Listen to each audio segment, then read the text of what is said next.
Now, as wearable tech continues to gain popularity, a few healthcare companies have announced apps for devices that aim to provide services, from reminding users to take the correct dosage of drugs to initiating a video conference call with your doctor.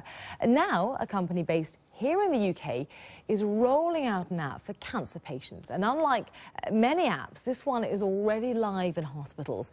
Developed with input from doctors from King's College here in London, the app includes medication reminders, temperature and symptom monitoring, and offers feedback. The data is then transmitted in real time to doctors using a main platform, which is already deployed in some UK NHS locations, as well as private and global hospitals. Well, joining me here in the studio is Dr. Rich Khatib, the CEO of the company, and Dan Vedet, the Chief Technical Officer, both from Medopad, the company behind this app in question. Many thanks for joining me here in the studio. Dr. Khatib, could you just begin by explaining what is new about this app in particular? What does it actually do that you claim is so revolutionary? Okay. I think from our perspective, from Medopad's perspective, we are all about making the interaction with data in clinical environments simple. So simplicity, user adoption is very important. Now, cancer is a very big challenge. The latest statistics indicate that in the UK, almost every second person in a lifetime will have to deal with some sort of cancer. Now, in order to battle this huge challenge, technology can be really game changer. And using technology can be a solution towards us managing our own basically condition and getting control of our condition, becoming part of the journey of our own improvement in health. So that's where the app comes in. Because, of course, cancer is a very complicated disease to manage, isn't it? It involves taking lots of different kinds of medications at particular times during the day. Patients really have to change their lifestyle. So this is, I suppose, where things like an app that reminds you, oh, it's 1 o'clock, I've got to take the medication now, is useful. And Dan, you're actually wearing the Apple Watch, aren't you, with the app loaded on it? So maybe you can just show us. Sure.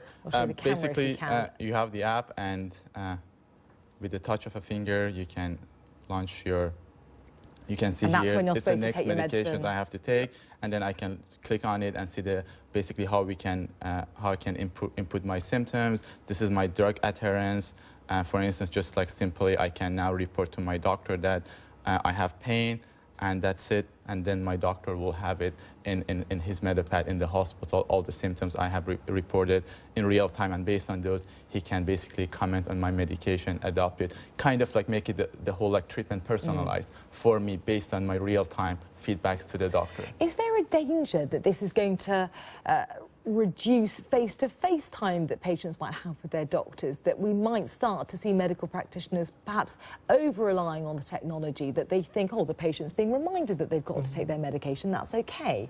I think altogether it will improve the quality of conversation, because suddenly you have data, information, such as the solution also tracks your activity. So if you haven't been active, you have been at home and not moving for 15 hours, that tells you something. An alert can be generated. So the quality of the conversation with the doctor will just improve phenomenally. Plus, again, you are part of this journey suddenly, which you weren't before. So instead of an emergency admission, nobody knows actually why and how. Here you have said, okay, I felt tired. I didn't, take my medication maybe at the right time, and so on and so on. And immediately a better decision can be taken that improves your basically health. I suppose one other thing that instantly springs to mind looking at this is that you're wearing an Apple Watch, we've got some iPads here. What happens if you're not particularly tech savvy and you don't own an Apple Watch or an iPad, which lots of people don't? Yeah. First of all, we have to put into context that the watch was launched just on Friday. Of course, yeah. So when we started our business, we basically, in 2011, the iPad was just invented, and then also people felt the iPad might not stay with us. We naturally believe there is a big future in the Apple Watch because it's simple. It's natural. You wear it with you. So it really can support patients in all sorts of different ways. And this is just the beginning of it. So from that perspective, the Apple Watch will stay with us, we feel, and it can be prescribed. The idea is not that the patient pays.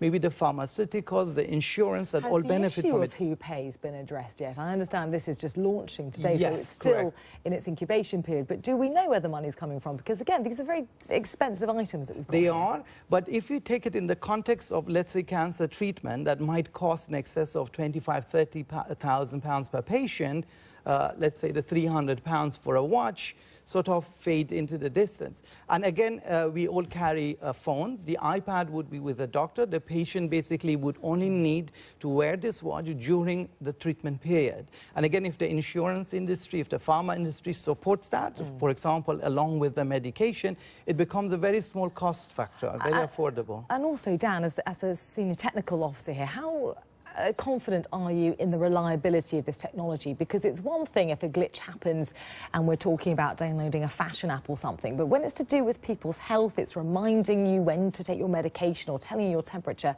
Are you confident that this technology is working correctly? Sure. Well, the whole philosophy of Medopad, obviously, it's a regulated solution. We are CE approved as a medical device. However, we always say this is like a support tool, like your GPS, you know. You rely on it, it's supporting you, but at the same time, you as a patient or as a doctor, you should also, you know, like consider other factors whenever you're making any decisions regarding your care. So we see it as a support tool, and in that context, we haven't had any problem, and obviously making sure we have something which is solid. It's one of the key principles in our company. Yeah, it's certainly an exciting advancement in the ongoing fight about cancer, which, as you highlighted earlier, is a huge problem still. Many thanks to you both, Dr. Rich Khatib, CEO, and Dan Verdet, Chief Technical Officer from Medopad. Many thanks for coming in and sharing this very exciting new technology with us. I'm afraid that is all the time that we have for business.